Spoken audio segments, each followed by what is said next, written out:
Samsung ইউজারদের জন্য বড় একটি দুঃসংবাদ যে স্যামসাং S24 আলট্রায় হলো গিয়ে আপনার ডিসপ্লে প্রবলেম হতে পারে। সেমনই একটি মডেল আমার কাছে রয়েছে স্যামসাং 4 আলট্রা। এটা আপডেটেড ইস্যুর কারণে ডিসপ্লে প্রবলেম। আপনি যদি একটু লক্ষ্য করেন 4 আলট্রায় দেখেন টাইটানিয়াম বডি আপনার এটা। তো এই যে ডিসপ্লে প্রবলেমগুলো যাদের হচ্ছে আর এবং 13 Pro Max আছে সেম একটা ডিসপ্লে প্রবলেম। তো আপনারা যারা স্ক্রিন প্রবলেম নিয়ে ভুগছেন এবং যে আগেই বললাম এটা বড় দুঃসংবাদ, এটা 4 আলট্রা এই প্রবলেমটা অ্যাভেলেবল হতে পারে। এবং 13 Pro Max এও আপনারা দেখেন হালকা একটা গ্রিল, এগুলো কিন্তু রিপেয়ার করা পসিবল।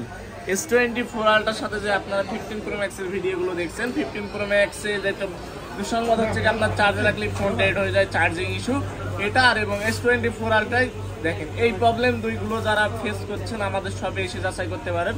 আমরা সর্বোচ্চ প্রবলেম নিয়ে ফোনের গবেষণা করে থাকি, কাজ করে দিই এবং সমাধান যেটা সেটাই আপনি পাবেন। তো আর দেরি না করে আমাদের শপ ভিজিট করে আপনার প্রিয় ফোনটি রিপেয়ার করে নিতে পারেন। ধন্যবাদ।